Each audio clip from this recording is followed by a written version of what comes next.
la tricocefalosis. Ya hemos visto toda la parte de ascariasis que ya hemos visto, ¿cierto? Ahora nos vamos a irnos a este otro geolisto intestinal, la tricocefalosis. Bien,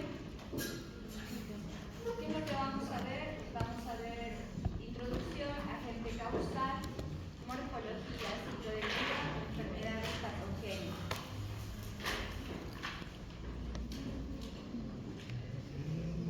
Manifestaciones clínicas, epidemiología, vamos a ver la epidemiología en Bolivia, prevención, control y el tratamiento. Como punto número 1 tenemos introducción. La tricocefalosis es otra geohelimtiasis. Ya habíamos visto que la ascariasis, con su agente causal, el Ascaris lumbricoides, ¿no es cierto?, también es un geohelimto. Este es otro geohelimto, ya, o es otra geohelimtiasis, ¿no es cierto? Habíamos visto el por qué, porque se necesita de la tierra para poder seguir su morfología y llegar a una etapa, ¿no es cierto?, en la que sea infectante para el hombre. Bien, este parásito ya fue encontrado por el hallazgo de huevos en una momia de hace 3.300 años antes de Cristo. Presenta una amplia distribución geográfica y predomina en zonas cálidas y húmedas en países tropicales. Ustedes recuerdan también la forma evolutiva, ¿no es cierto?, de las ascariasis. Necesita caer a tierra que sea húmeda, ¿no es cierto?, y que esté sombreada. El agente causal en este parásito se va a encontrar en el colon, intestino grueso.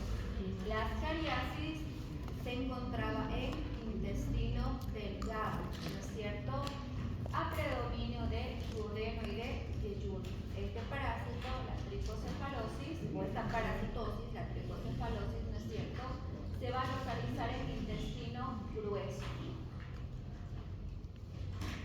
Nuevamente la clasificación. En los nematodos ya hemos visto, ¿no es cierto?, Ascaris lumbricoides. Ahora vamos a ver la tricocefalosis con su agente causal, que es la Trichuris trichiura.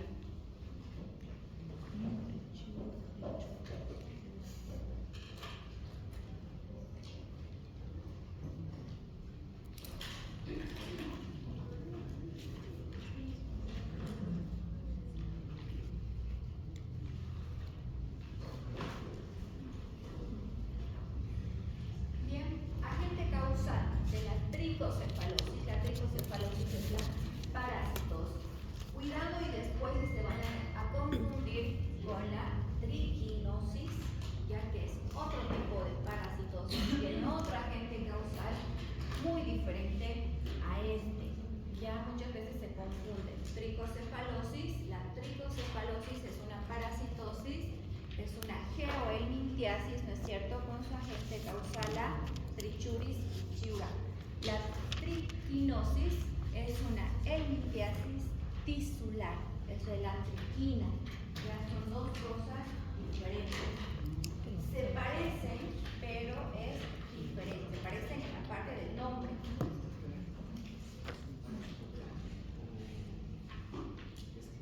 Este ahora vamos a ver.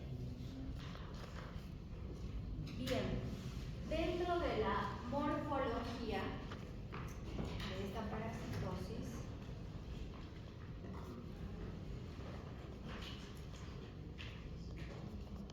bien, dentro de la morfología, ¿no es cierto?, es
cierto?, del gato, y la trichuris suis, que va a ocasionar la tricocefalosis en el cerdo. Si ustedes se dan cuenta, la forma o la morfología es diferente al de las cariáceas, ¿no es cierto?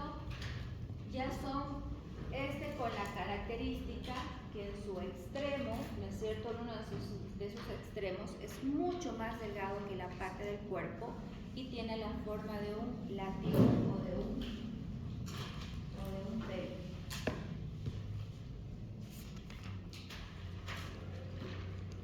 Bien, este parásito tiene un tercio anterior y un tercio posterior, que es similar al de las cariáceas, ¿no es cierto? En las cariáceas, el tercio anterior está constituida por la boca, ¿no es cierto? Y su boca está conformada por 3 lados. Y su extremo posterior en el ascaris, en la hembra es recto y en el macho es curvo. Este parásito, la Trichuris trichura, ¿no es cierto?, tiene un tercio anterior y su tercio posterior. ¿Cuál va a ser la característica? El tercio anterior va a estar compuesta por un tubo digestivo, bien, y si ustedes se dan cuenta, ¿no es cierto?, tiene esta pequeña lanceta, que es lo que diferencia a las cariáceas. ¿Ya? Esta pequeña lanceta, que es muy pequeña, ya, pero que esta lanceta es la que le va a servir de órgano de alimentación y también de fijación. Diferencia con el ascaris. El ascaris no tiene un órgano como tal, ¿no es cierto? No tiene un órgano de fijación. Está compuesto, además, al tener toda la parte del tubo digestivo, ¿no es cierto?, tiene su esófago, ya, los intestinos y sus órganos genitales. El tercio posterior en este parásito, ya, el tercio posterior es grueso y es que va a asimilar la forma del látigo, ya, y de igual manera en la hembra va a terminar recta, ¿no es cierto?, y en el macho es curvo. Y también este tiene una espícula que le va a servir para la copulación. Este parásito también tiene una forma de reproducción sexual. Hay machos y hay hembras.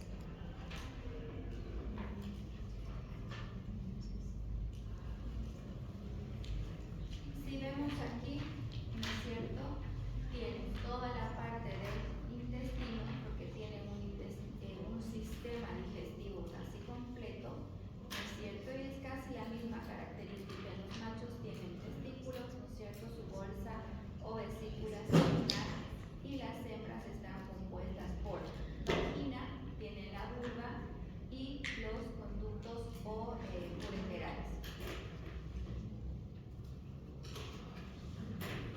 El aparato digestivo, ¿no es cierto? Tenemos aparato digestivo y el aparato reproductor. El aparato digestivo va a estar dada por el orificio bucal. Aquí hace una diferencia o una diferenciación con las cariáceas, ¿no es cierto?, que no tiene labios, pero sí tiene su lanceta.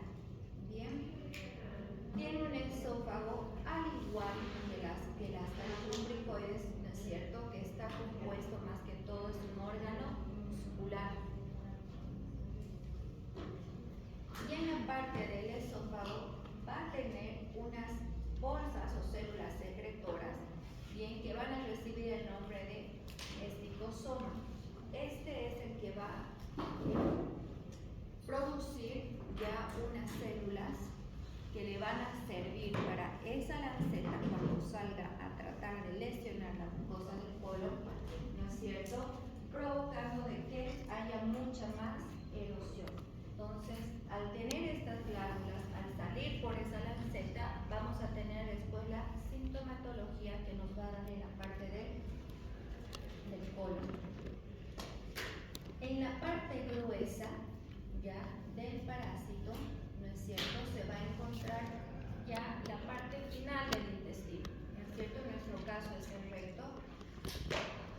el caso del parásito, la cloaca.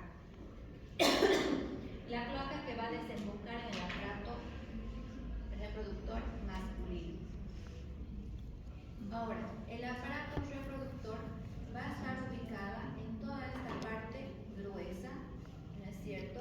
Y en la trichura macho va a tener testículos, conductos eyaculadores, y de igual manera, ¿no es cierto? Si ustedes recuerdan, va a tener igual la espícula que le va a servir también de fijación, ¿no es cierto? Con el parásito hembra, y es cuando sale la espícula para producir la copulación. En el Ascaris lumbricoides hembra, ya de igual manera tienen vagina, ya tienen su orificio vulvar, bien, y la característica en esto es que los huevos son muy característicos en este parásito y también fáciles de diferenciar con los otros geonitos que ya vamos a ir viendo. Ya miden entre 25 de ancho y 50 de largo. De igual manera son de color café. ¿Cuál va a ser la característica en esto? Que va a tener dos tapones en sus extremos, anterior y posterior, ¿no es cierto? Los huevos del Ascaris tenían tres membranas. La membrana externa era mamelonada, ¿no es cierto? Es redondeada u ovalada, con un tamaño más o menos de 60 micrómetros. Si bien es capaz menos en tamaño, pero tiene una forma mucho más alargada y con la característica de que tiene dos tapones en los extremos. Esta hembra de la Trichuris trichiura ya ovipone alrededor de 3.000 a 20.000 huevos en un día. ¿Cuántos eran los huevos que producía el Ascaris hembra? ¿Se acuerdan? 200.000, ¿no es cierto? Esta va de 3.000 a 20.000, pero huevos día.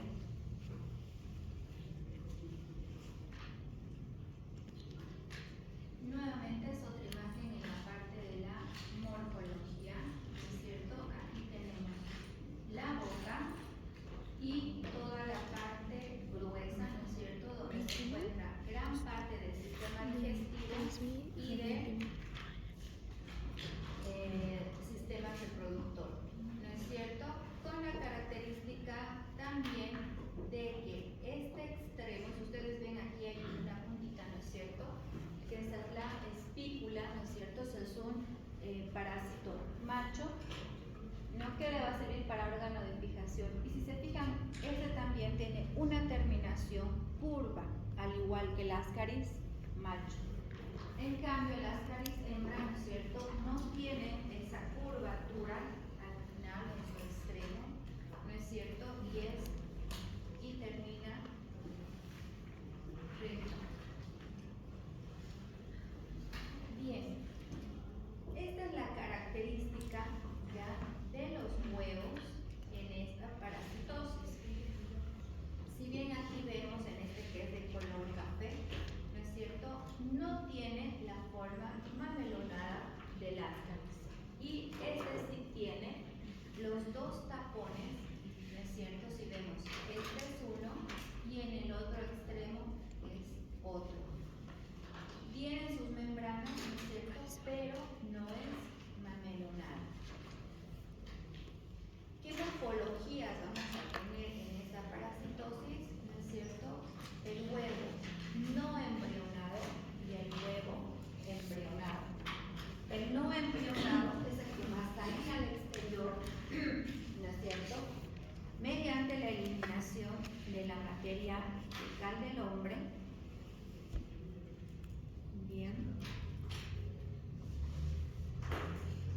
Ahora sí. Ya mediante la materia fecal del hombre, pero este huevo no embrionado no es la forma infectada. ¿Ya? Estos no son infectados. El huevo embrionado necesita embrionar, necesita continuar su maduración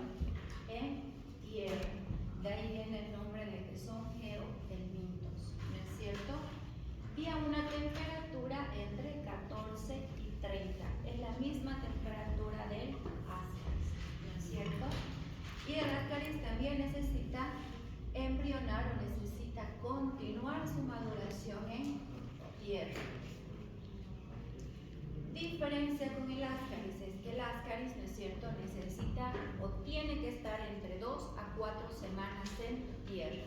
Este parásito puede estar o permanecer en esta fase embrionados en tierra por meses o por años. Bien, al comienzo, ¿no es cierto? La primera diapositiva decía que este parásito puede vivir de 1 a 3 años en el cuerpo.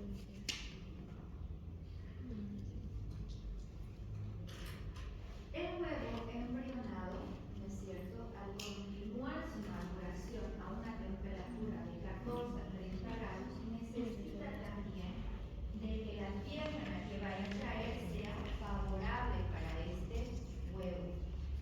Bien, y necesita de tierra húmeda. No va a continuar su desarrollo si es que el clima o la tierra es seca. Este huevo embrionado es la fase infectante para esta parasitosis por vía oral mediante contaminación de agua o alimentos. Y tenemos aquí nuevamente ya al parásito, ¿no es cierto?, con la característica que en su extremo, donde está el aparato digestivo, tiene esta lancera. El ascaris está controlado por 3 larvas. De los huevos, ¿no es cierto?, del ascaris tenía unos mamelones, ¿no es cierto?, unas curvaturas. Y en este parásito tenemos 2 tapones. Bien.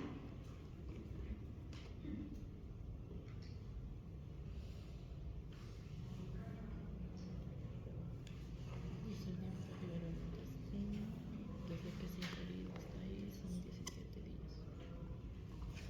Tras el asunto no se termina.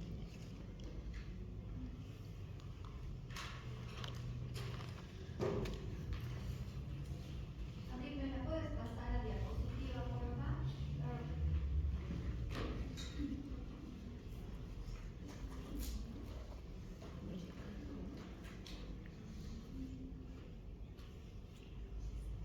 Una vez.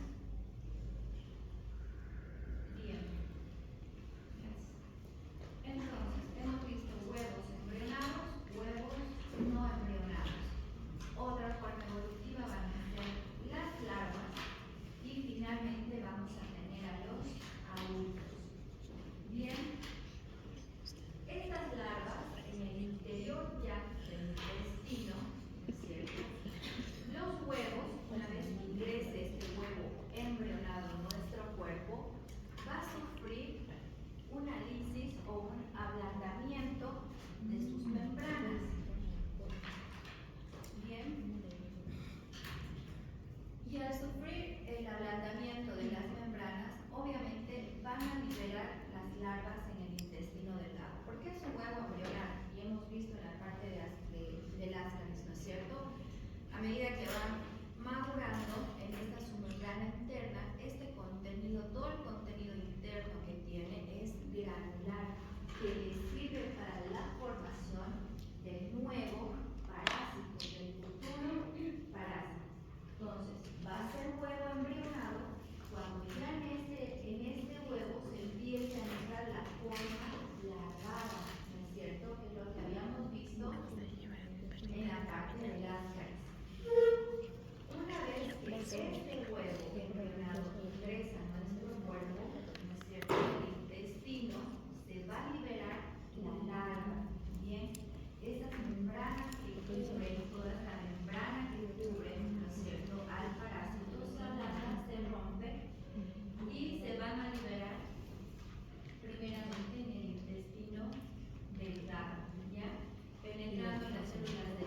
adultos, ¿no es cierto?, ya va a haber una diferenciación sexual.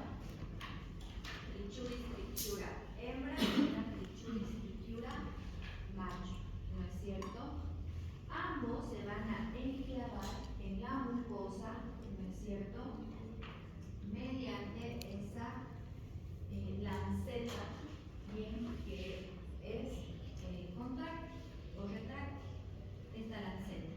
Bien, entonces se van a enclavar o se van a adherir a la mucosa del colon, ¿ya? O del intestino grueso. Al salir esta lanceta y obviamente al provocar, ¿no es cierto?, ¿qué es lo que va a provocar esto? ¿Alguna vez se han hecho algún examen de una glucosa en el dedo? ¿Se han pinchado el dedito con esas agujas chiquitas? Sí. ¿No es cierto? Es la misma cinemática que va a ocurrir, pero en el intestino grueso. ¿Y qué ocurre cuando nos hacemos con la lanceta? Sangra, ¿no es cierto? Hay una lesión en nuestro dedo, en la piel, donde nos hacemos el pinchazo. Imagínense lo que va a ocurrir con esta parasitosis en el intestino delgado si la hembra produce entre 3.000 a 20.000 huevos, ¿no es cierto? Van a haber microlesiones en esa mucosa del intestino grueso del colon y de ahí va a venir la sintomatología de esta parasitosis. Ciclo de vida.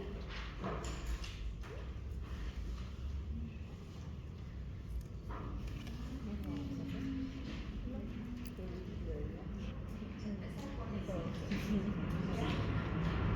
Para el ciclo de vida, ¿es cierto?, tenemos el hábitat, intestino grueso. Bien, intestino grueso. Y a veces Este se va mucho más hacia la parte del ciego y el apéndice. ¿Por qué es importante la ubicación? Porque toda ubicación, ¿no es cierto?, nos va a dar un pantallazo de lo que va a ser, por consiguiente, la enfermedad y la patogenia. Entonces, ya ustedes irán pensando, ¿no es cierto?, si va a tener una lesión en ciego y el apéndice, ¿qué les va a poder llegar a producir? Además, no solamente el intestino grueso, este parásito a un comienzo llega al intestino delgado, ¿no es cierto? Hay una penetración en las células del diabético. Bien, ¿cómo estamos con el ciclo de vida? ¿No es cierto? Todo tiene que eliminarse, ¿no es cierto? Los huevos se van a eliminar en la materia fecal, ¿no es cierto? Eliminamos huevos. De igual manera, podemos eliminar huevos embrionados o huevos no embrionados. No, perdón. Solamente huevos no embrionados, porque van a necesitar de la tierra, de la calidad del suelo, ¿no es cierto?, para poder sobrevivir y continuar su maduración. En la ascariasis, ¿no es cierto?, se puede eliminar huevos fértiles o huevos no fértiles, ¿no es cierto? Caen a tierra y necesitan de la tierra para continuar su maduración. En la trichuriasis, ¿no es cierto?, eliminamos estos huevos no embrionados. Esta D significa, ¿no es cierto?, que es la fase diagnóstica para esta parasitosis. Por ende, ¿cuál va a ser nuestro diagnóstico? Un examen coprológico, ¿no es cierto? Un estudio de heces, un estudio de la materia fecal, porque obviamente esa va a ser nuestra fase diagnóstica.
esto es la cola y esta es la cabeza. Entonces de las hembras es solamente arqueada, como así, en cambio de los machos es en espiral. Sí. ¿Qué pasa? Las mujeres son más grandes que los niños. En este caso los machos son más grandes que las hembras, si te fijas. Bien, de igual manera tenemos En este ¿no es caso, cierto? fíjate. Como número uno, la eliminación del parásito. Y lo vamos a eliminar mediante, ¿no es cierto?, los huevos no embrionados que van a estar en la materia fecal. Este huevo tiene que caer en tierra húmeda, ¿no es cierto?, a una temperatura entre 14 a 30 grados, más o menos va a necesitar, en este ciclo de vida, bien, dice 14 días, pero no hay un tiempo, digamos, casi exacto, como decir de 2 a 4 semanas, que era del Ascaris. Este parásito puede sobrevivir en tierra mucho más tiempo, ¿ya? En la anterior diapositiva, ¿no es cierto?, decía 17 días, que más o menos se va hasta 20 o 21 días. Bien, va a continuar esta maduración, ¿no es cierto?, en tierra, desarrollando este huevo embrionado. Bien, este círculo o este color que está nos va a decir la forma, ¿no es cierto?, diagnóstico. Es lo que ya les había dicho. Para hacer un diagnóstico necesitamos un estudio coprológico. ¿Y qué es lo que vamos a encontrar? Este huevo, con la característica de que tiene dos tapones o dos estructuras mucosas en sus extremos.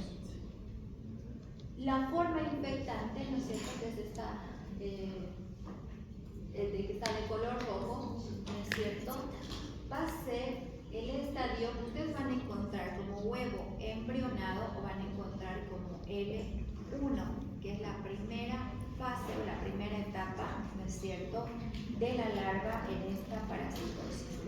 Entonces, este va a ingresar al aparato digestivo, ¿no es cierto?, y va a haber un ablandamiento de la membrana, ¿no es cierto?, por todas las secreciones intestinales, comenzando con la cavidad gástrica, pasando por duodeno y yeyuno, ¿no es cierto?, donde casi ya va a terminar de romperse y ahí sale la larva.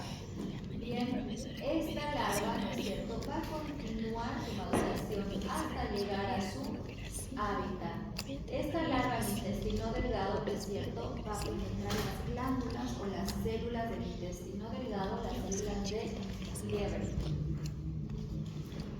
Ya en la mucosa del intestino delgado, ¿no es cierto?, ya se va a formar completamente la forma adulta, el adulto macho y el adulto hembra, ¿no es cierto?, y es ahí donde van a erosionar o van a lastimar la mucosa mediante su lanceta retráctil. Este tiene un periodo prepatente de aproximadamente 1 a 2 meses. Esta es lo mismo, ¿no es cierto?, solo que en esta imagen quizás aquí aparece mucho más este escape, ¿no es cierto?, del huevo y los extremos o este tapón es un poco más largo. Enfermedad hipatogénica. Esa tiene una línea de tiempo para producir la enfermedad, ¿no es cierto?, o la patogenia en nuestro cuerpo. Esa lanceta causa muchas lesiones en nuestro cuerpo. Bien, tenemos una lesión mecánica, ¿no es cierto?, que se va a producir por la introducción de la porción anterior en la mucosa del intestino grueso. Luego, hasta aquí vemos hay un parásito, ¿no es cierto? Luego vamos a tener la lesión traumática, ¿no es cierto? Ya esa lanceta, al salir y lastimar la mucosa, ¿qué es lo que nos va a producir? inflamación, nos va a producir edema y nos va a llegar a producir también hemorragia. Entonces, esta lesión traumática, además, ¿qué nos va a llegar a producir? Que también va a haber un aumento de la inmunoglobulina E. Una vez que hay una lesión traumática, ¿no es cierto? Obviamente hay que ver cuántos parásitos o el número de estos parásitos que tenemos en nuestro interior para llegar a ver la gravedad que va a llegar a ocasionar en la mucosa del intestino grueso. Entonces, la gravedad va a ser proporcional al número de parásitos, ¿no es cierto? En esta etapa de gravedad, ¿qué es lo que va a haber? Es una colitis, obviamente, inflamación de la parte de la mucosa del intestino grueso, porque ya va a haber una lesión mecánica y hay una lesión traumática también. Y al haber colitis, ¿no es cierto?, va a invadir la parte del recto y a la larga va a haber también o va a estar asociada a una desnutrición. En infecciones severas va a haber pérdida de sangre, ¿no es cierto? Van a ser esas deposiciones, ya sean con coágulos o con sangre, o van a ser sanguinolentas. ¿Por qué? Porque el colon está ya en la parte final de nuestro intestino y es la que vacía toda la materia fecal, ¿no es cierto? Y si ese parásito pone 3.000 a 20.000 huevos y nosotros, por más que queramos que lleguemos a ingerir uno, este uno va a continuar su reproducción en nuestro cuerpo, ¿no es cierto? No solamente va a haber un parásito de la Trichuris trichiura, van a haber muchos. Al haber muchos y a tener en la parte del sistema digestivo, ¿no es cierto?, esta lanceta y al ocasionar estas lesiones traumáticas, ¿no es cierto?, entonces vamos a tener pérdida de sangre, además de que ya hay una colitis, ¿no es cierto? Y este nos va a llegar a producir la disentería. ¿Qué era la disentería? Sangre. Esas fecales con sangre. ¿Cómo? Esas fecales con sangre. ¿Esa es con sangre? Disentería. No. No, ¿cuál es? ¿Qué se llaman las deposiciones con grasa? Eran los. ¿Qué parásito la producía? Esas lientéritas. ¿Qué? Esas lientéritas. Esteatocreas. El parásito productor Era la. del esteatorrea, ¿cuál era? La yardialambre. La yardiasis.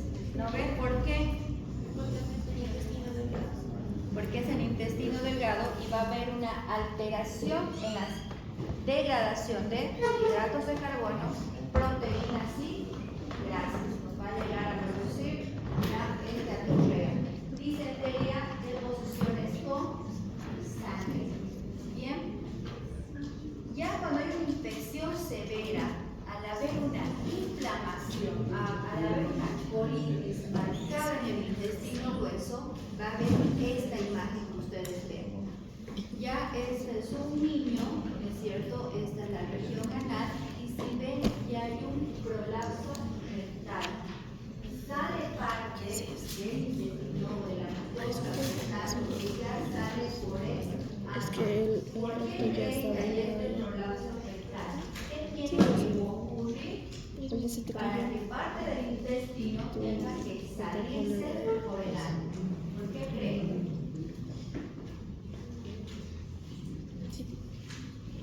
¿Qué tiene que pasar para que esto suceda?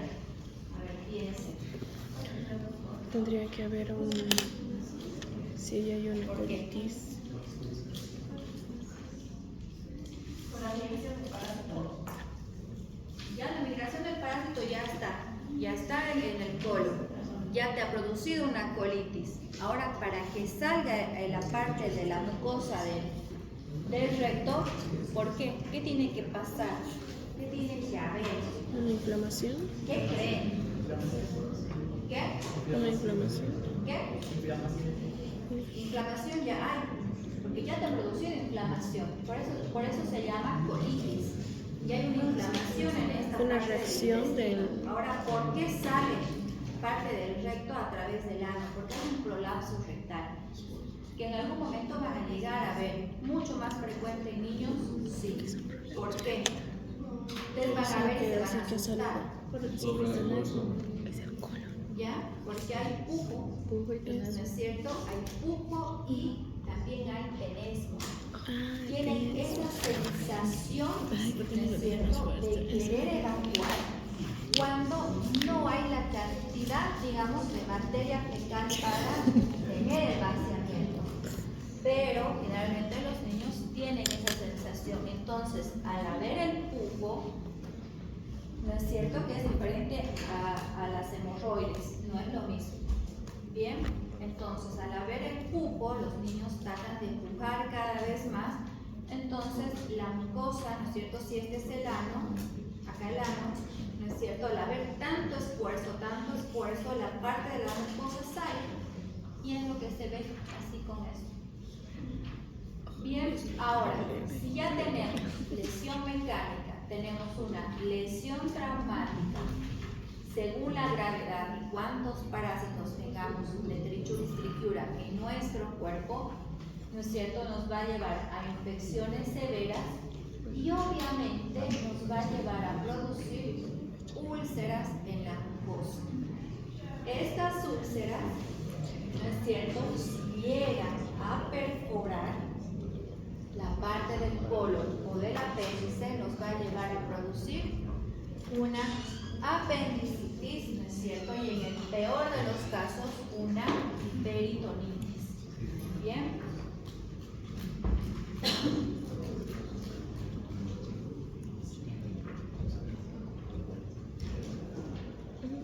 Entonces tenemos, ¿no es cierto?, si vemos aquí, este es un parásito de la Trichuris trichiura.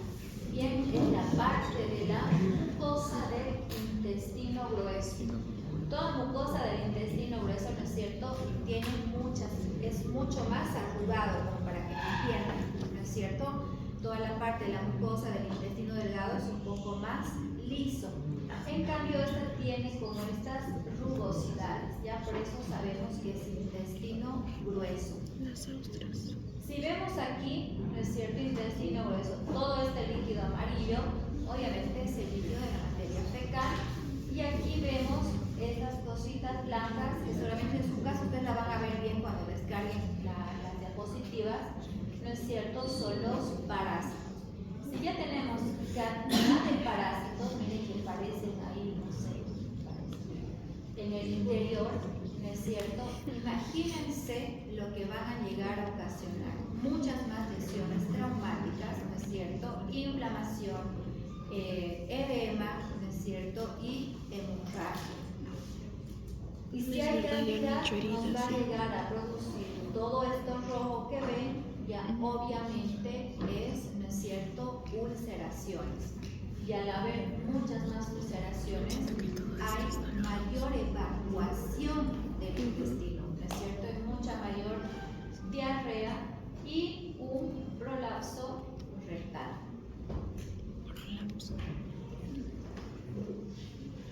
Manifestaciones clínicas. Ya hemos entendido la enfermedad de la patogenia. Manifestaciones clínicas es algo mucho más fácil, ¿no es cierto?, porque ya sabemos dónde ha ocasionado la enfermedad, qué es lo que ha hecho. Entonces, de ahí tenemos las manifestaciones clínicas. Bien, las manifestaciones clínicas se van a clasificar en manifestaciones leves, de intensidad media. Ahora vamos a ver la siguiente diapositiva. Ya entre las manifestaciones leves, todas son asintomáticas, ¿ya? O si hay síntomas, son inespecíficos, como todo, ¿no es cierto? En la leve, al ser asintomática, generalmente no hay ningún síntoma. No hay dolor abdominal, ¿no es cierto?, no hay pujo, no hay tenesmo, no hay diarrea, no hay nada.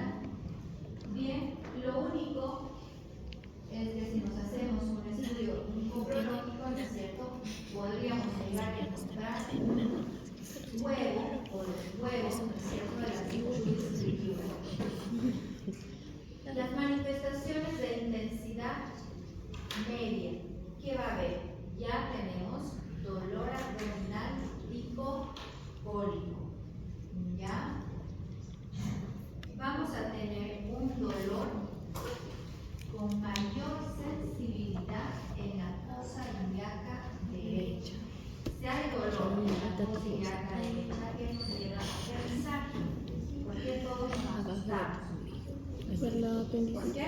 ¿El apéndice? Apendicitis, ¿no es cierto? El apéndice está localizado, ¿no es cierto?, en la fosa ilíaca derecha. Diagnóstico diferencial de esta parasitosis, ¿no es cierto?, es una apendicitis de causa o excluyendo a los parásitos.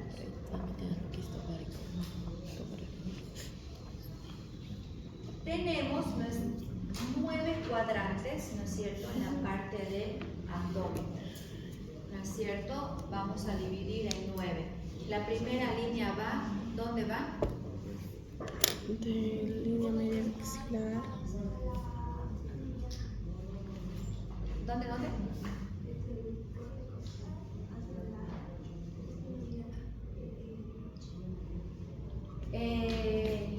Ya, pero si nos vamos de arriba hacia abajo, Línea media clavicular. ¿dónde? Debajo del pecho. En el. ¿Cómo se dice? Quinto espacio. ¿Ese es quinto espacio? Voy a hacer parar a 2 aquí, a Quinto 4. espacio. Quinto espacio Los chicos se van a sacar la polera y me van a hacer la división de los cuadrantes si es que no me dicen ahora, porque esto ya lo tienen que saber. Es que no explicamos, pero no sé cómo. ¿Dónde va la primera línea? Ahí. Bien. La primera línea va por debajo del reborde costal. La segunda línea horizontal de la cresta ilíaca, ¿no es cierto? Derecha a la izquierda a la derecha. Las líneas verticales. Línea media clavicular. Menos ahí. Línea media Clavicular. clavicular. ¿No es cierto? Tenemos 9 cuadrantes. Epigastrio, ¿no es cierto? Epigastrio medio, donde encontramos ¿qué órgano? ¿Qué les duele pues cuando no comen? La boca del estómago. El estómago, ¿no es cierto? Hipocondrio derecho, que se encuentra ¿qué órgano? El hígado. El hígado. Hipocondrio izquierdo, que podemos encontrar El vaso. Bien. Luego tenemos, ¿no es cierto?, en la parte media, cerca del ombligo, ¿no es cierto?, tenemos al mesogastrio. ¿Qué órgano podemos encontrar ahí? El duodeno y el yeyuno. ¿Qué? ¿Qué, Rodrigo? No te escucho. Intestino delgado. Luego tenemos, ¿no es cierto?, flanco izquierdo. ¿Qué podríamos encontrar en flanco izquierdo? El colon descendente. Colon Descendente. descendente. Flanco derecho. Colon ascendente. Y abajo en el cuadrante, ¿no es cierto?, medio, tenemos al Hipogastrio. hipogastrio. ¿Qué podemos encontrar ahí? La vejiga, en el caso de la mujer, el útero. Y La vejiga. en el caso de la mujer, el útero. ¿Qué? Aparato reproductor. Órgano reproductor sería mejor dicho. Ya. Fosa ilíaca izquierda. ¿Qué podríamos encontrar en la fosa ilíaca izquierda? El colon sigmoideo. No, Y en la fosa ilíaca derecha. el apéndice.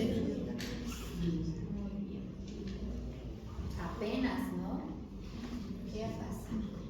No repasa. Me he hecho olvidar desde arriba. Bien. Entonces tenemos síntomas o manifestaciones clínicas leves, ¿no es cierto?, que generalmente es asintomática. Bien, las manifestaciones. Ahora vamos a ver dentro de las manifestaciones tenemos al parasitismo intenso. Este intenso obviamente ya es una parasitosis grave o crónica, ¿ya? ¿Y qué es lo que va a haber en este parasitismo intenso? ¿No es cierto? Va a haber desnutrición ya en los niños, disentería, ya va a haber una diarrea con moco y con sangre, ¿no es cierto? Va a haber un dolor cólico, pero que no es permanente. Cuando hay un dolor, ¿no es es cierto? Puede ser hipocólico, fosa ilíaca derecha, pero es un dolor permanente que una vez que inició no se va, ahí pensamos que es apendicitis. Si es un dolor cólico, duele, pero el dolor va y viene, no es permanente, ¿no es cierto? Podríamos descartar que sea un proceso quirúrgico. Ya hay pujo y hay tenesmo.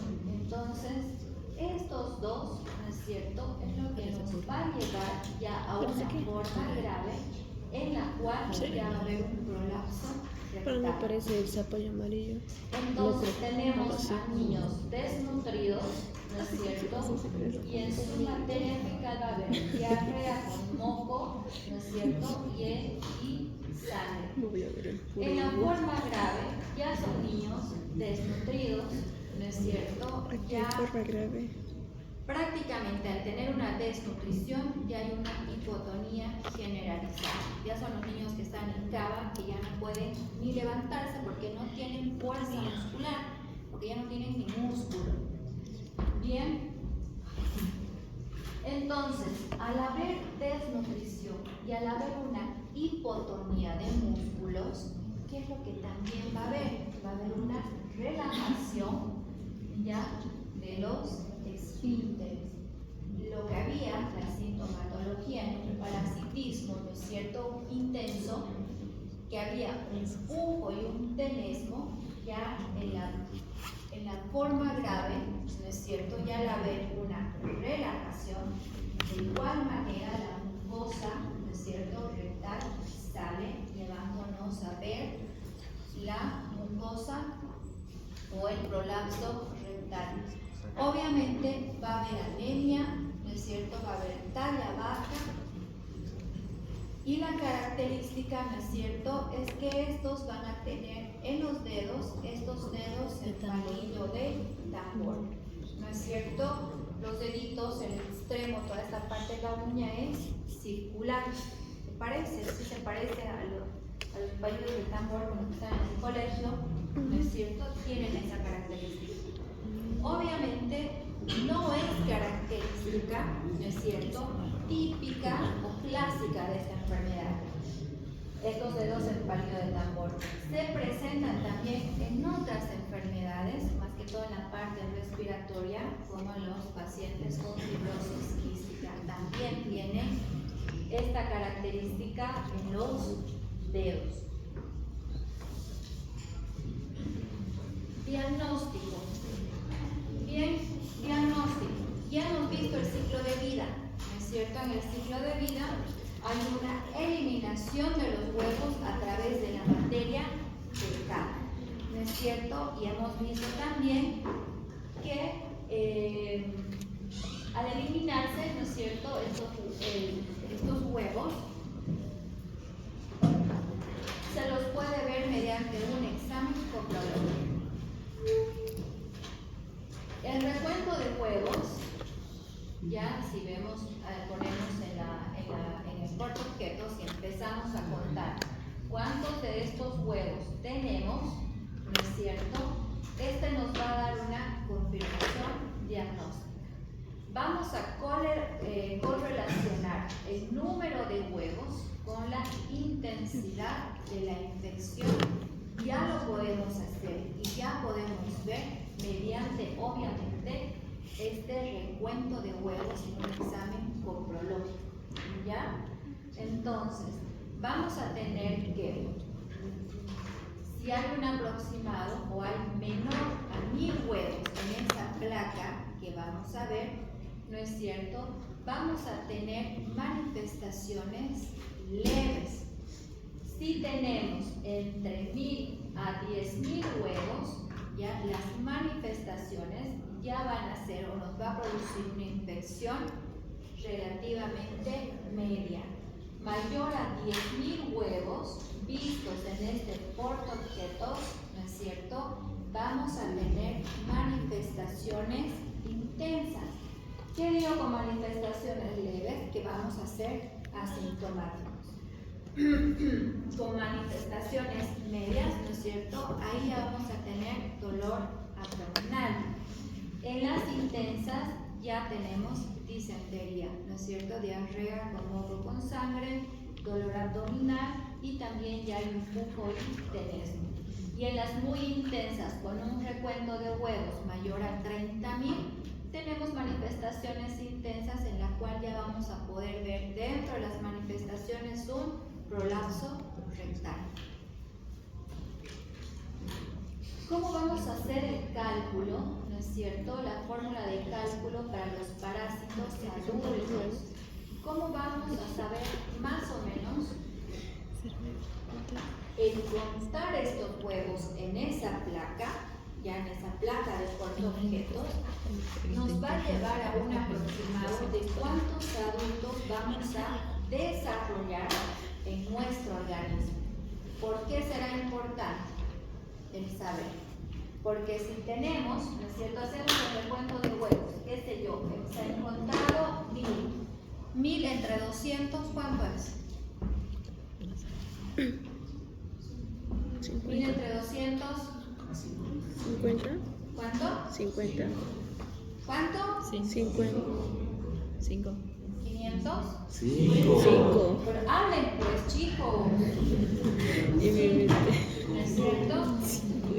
Si tenemos, Yo con 10.000. tenemos, si encontramos 20.000 huevos, 20.000 entre 200, ¿cuánto es? 10. ¿Cuánto? 100. 100.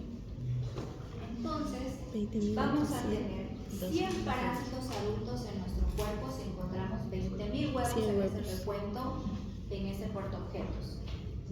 ¿Eso qué nos lleva? ¿Es poco, es mucho o nada de parásito? Es mucho, porque imagínense, estos tienen lancetas, estos producen erosión, inflamación en la mucosa y nos llegan a producir hemorragia, ¿no es cierto? Entonces tenemos esta forma, recuento de huevos que va a estar dividido entre 200, nos va a dar un número aproximado de parásitos adultos de la Trichuris trichiura. Otra forma de diagnóstico, ¿no? La rectosigmoidoscopía. Ya, obviamente con este vamos a tener ya una observación directa, ¿no es cierto? Mediante este aparato, ¿no es cierto? Que es introducido a través del ano, ¿no es cierto? Y nos permite ver toda la parte del intestino grueso. Entonces, ¿qué vamos a poder observar? ¿No es cierto? A este parásito. Bien, a este parásito en la forma manual. Es la observación directa.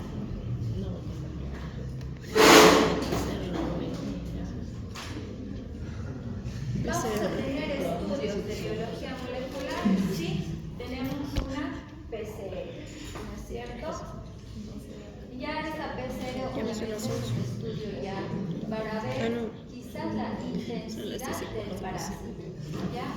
Más que todo, tenemos ya un diagnóstico, ¿no es cierto? Un examen coprológico. Hacemos un recuento de los huevos, dividimos entre 200 y tenemos aproximadamente el número de parásitos adultos. Si queremos ir un poco más y saber qué es lo que va a llegar a ocasionar en la forma ya de la parte inmunológica, obviamente una PCR nos ayuda. Diagnóstico diferencial. Bien, diagnóstico diferencial. Con la ameliasis. ¿No es cierto? Porque la ameliasis no llega a producir, ¿no es cierto?, diarrea con moco con sangre, colitis, porque la ameba histolítica se ubica en colon, su hábitat es colon, ¿no es cierto? Diagnóstico diferencial. Otro diagnóstico diferencial, obviamente, con la disentería, porque también, obviamente, nos llega a producir esta colitis en la parte del colon y una colitis ulcerativa. Bien. Epidemiología en Bolivia.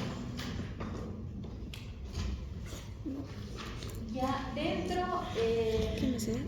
Disentería vaginal y el otro. bien, este es un estudio que se ha hecho en 2009, ¿ya? De la Sí, prevalencia del amigosis, ¿y el otro? parasitismo en niños y en mujeres, Disentería. ¿ya? Esto más que todo en comunidades indígenas del río Beni. Déjalo. ¿Qué se ha visto aquí? ¿Ya? ¿Qué nos ha dicho? La prevalencia del parásito en niños y adolescentes, hemos visto al Blastocystis hominis, ya en un total de un 40.3%. En varones, 23% y en mujeres un 17%. Tenemos a la Entamoeba coli en un total de 35, con una infestación en hombres de 17 y mujeres 17. Tenemos a la Giardia lamblia, bien, en un 10%.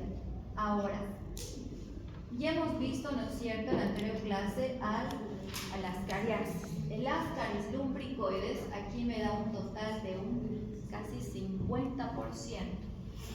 ¿Ya? Y tenemos a la Trichuris trichiura con un 59% y a las uncinarias, que vamos a ver en la próxima clase, en un casi 40%. Tenemos una alta prevalencia de estos geoelmintos, ¿no es cierto?, en comunidades.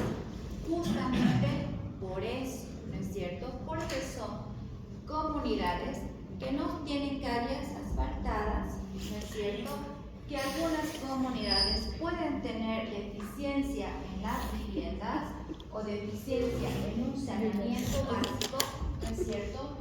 Bien, pero ¿se acuerdan que les he mostrado en la clase en ascariasis la prevalencia que había del ascaris, ¿no es cierto?, en las manijas de los grifos de los baños públicos? Eso en la parte ya obviamente urbana, ¿no es cierto? Y eso era porque no tenemos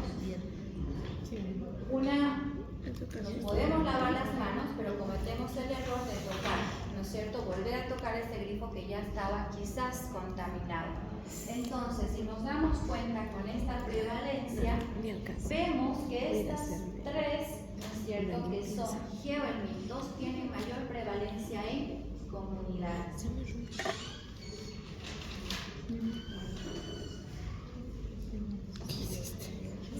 Bien, ahora, por grupo de edad, ¿dónde hay mucha más prevalencia de la Trichuris trichiura? Niños. Bien, tenemos con un 59%, pero es mucho más prevalente entre los 5 a 10 años. Sin embargo, menores a 5, ¿no es cierto?, y entre 10 a 15 años, pero entre 5 y 10. ¿Por qué? Porque hay juegos, ¿no es cierto? Los niños están en el suelo.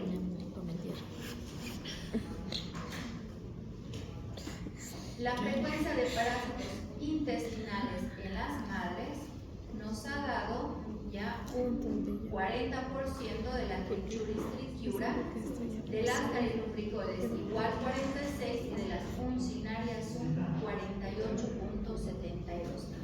Aquí lo que sí me llama la atención es que obviamente si tenemos áreas o comunidades rurales, ¿no es cierto?, también son los varones que trabajan en el campo, ¿no es cierto? Pero luego vamos a ver mucho más adelante que ellos tienen otros tipos de parásitos, bien, porque, digamos, trabajan, qué sé yo, con chinelas, trabajan con abarcas, ¿no es cierto?, y a veces hasta descalzos. Esta parte de estos tres geoelmintos, si se basa en la parte de niños y mujeres, es porque las mujeres todavía están, obviamente, al cuidado de los niños.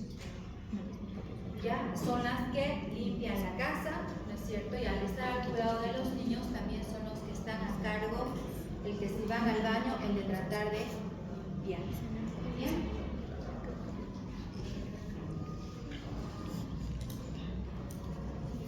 Lo vamos a